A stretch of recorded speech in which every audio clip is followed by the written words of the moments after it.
Hey, this is Brittany. I wanted to say thank you for being willing to judge a team policy debate.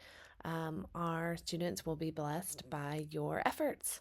There's no way you're going to do it wrong, so I'm just making this quick video just to go over the basics of a team policy debate, but I just trust your judgment. I know that you have the kids' best interest at heart and don't feel nervous or anxious or whatever. I believe the outcome will work out fine. So, the focus of a team policy debate is arguing for a change in government policy by proposing a new plan, which substantially changes the current plan and solves current problems. So, the affirmative team is the team who is arguing for change. If you just keep that in your mind, affirmative wants change. The negative team is going to suggest to you that change isn't necessary, that change comes with risks, or that the problems we're seeing with the policy, they aren't that bad. We don't need to completely change the law, or maybe we are seeing problems, but they're not specifically caused by the law. They're problems that are caused by other factors. So keep those two things in mind. Affirmative wants change, and the negative team is saying we probably don't need change. We probably can leave things as they are. If you're doing the morning debate, the resolution is that the U.S. government should significantly change intellectual property copyright laws. So, as we said, the affirmative team is going to tell you changes have to happen. The negative team is telling you, we don't think so. We don't think that they're necessary, and we don't think there are that many problems. One interesting point is that these kids don't know whether they are affirmative or negative until the day of the debate. So you can imagine that they have been doing a great amount of work to prepare for both sides, right? In one sense, they're preparing like, hey, we've got to change these laws.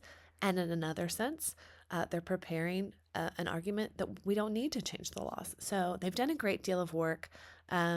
Keep that in mind as you watch them debate, that they did not know which side they were until maybe probably 15 minutes before the debate started. So I'm going to show you two slides. Here's the morning debate. If the boys are affirmative, this will be the order. I'm actually confused about where the little the boxes went for this. We'll look at the next one. Oh, there's the boxes. Sorry about that. So this would be if the boys were affirmative. The boys are the ones wanting change. I feel like there might be one more thing I have to tap. I'm not sure what that was. And this would be the girls suggesting change doesn't need to happen. This just worked out where we had a boys team and a girls team. It's not normally like that. You'll notice that the affirmative team is going to be labeled A. You'll see 1AC, 2AC, 1AR, 2AR. Those are all affirmative speeches or constructs. And then the negative team is obviously denoted by the N's. 1NC, 2NC, 1NR, 2NR. You'll note the time of the speeches. There's an 8-minute affirmative constructive speech and then a short little 3-minute cross-examination where the other team asks questions. Then you'll see the negative team is going to give you an 8-minute speech. The affirmative team is going to do a cross. That's going to happen again. The 2AC and then the cross, the 2NC and then the cross. Then you'll note there's a little yellow arrow. That's going to be a 1-minute opportunity for my challenge students who are younger to leave if they need to leave, if their director has determined that that's as much of the debate as they want to see. And then you'll note that the last 4 speeches are rebuttal speeches, and they're 5 minutes long. Also, in a debate, each team gets 5 minutes of prep time in order to prepare. So you've got 8 total speeches. They're an equal number of speeches, and they're getting equal speaking time. So that's what it was set up like. If the boys were affirmative, then I'm going to show you. The next slide is if the girls were affirmative. Same setup, just different speakers. Then really quickly, if you're in the afternoon, this is your resolution. The American Alliance of Museums should adopt a nationwide policy requiring free admission to all art museums. A small caveat about this debate is because it's not the U.S. government enacting this policy, because we are looking to the museums to adopt the policy. We do have this little difference in that we're not talking about whether this would ever happen. It's called fiat power. It's suggesting, if we were talking about the US government, we might talk about whether Congress would ever pass this law, whether it could really happen. That does not happen in this particular debate. We're not going to discuss whether this would happen. We're just going to discuss the merits of this happening. Let's look at the speeches. So this would be if Macy and Aaliyah were affirmative, they'd be going first and doing the 1AC, and they do the 2AC, same thing as last time. And then the next one is if Scout and Katie are affirmative. So they'll find out which team they're on shortly before the debate.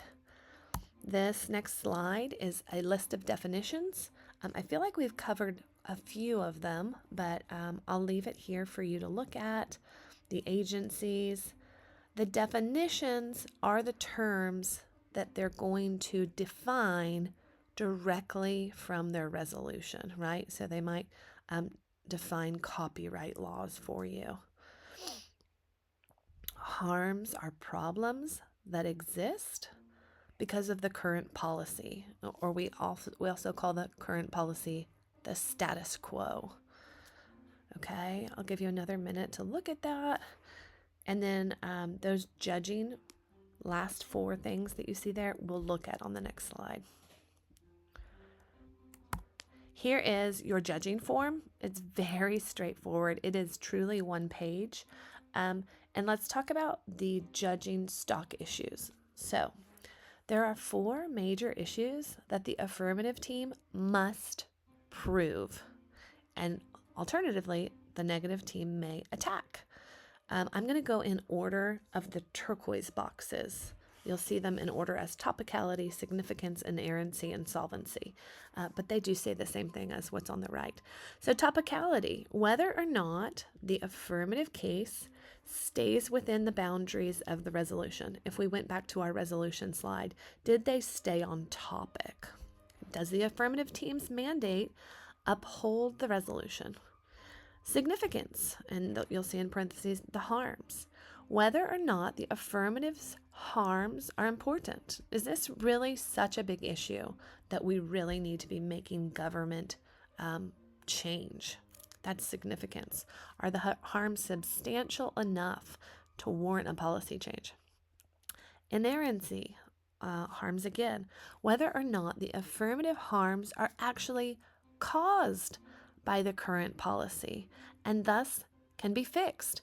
Last year, this was an interesting one to watch the kids debate. Sorry, I lost the term. Minimum wage, whether the U.S. government should increase minimum wage. And are the problems that you're suggesting are caused by minimum wage really caused by minimum wage? Or are there other factors at play that are causing those harms? Solvency, plan, and advantages. So whether or not the affirmative case will solve the harms, maybe they bring up great harms that there really are from the current policy, but did your plan solve those harms? And does it bring about advantages that outweigh any risks or disadvantages? You will note that the affirmative team has the bigger job. At the top, it says the affirmative team plans their case and has the burden to uphold each of the four stock issues, the ones we just read. The negative team, alternatively, refutes the affirmative team's speeches and deconstructs just one or more stock issues. So you can see the negative team really only needs to poke one big hole in the affirmative team's plan. So I will hand you this one-page form. I can offer you a longer form. There's a 7-page form that allows more opportunities to jot notes, but at the end of the day, I really need you to just note at the bottom whether you voted for the affirmative or the negative team and an explanation. And obviously, it would be lovely and gracious if you gave both teams some kind of compliment. I thought you were well prepared. I thought you were professional. I really liked this quote. I appreciate um, the difficulty of what you did today. You should be proud of yourself. Anything along those lines. It would just be nice to give each team a nod in their direction, whether they win or lose. Thank you again for being willing to do this. It is a great blessing to me and these kids, and I hope to be able to return the favor.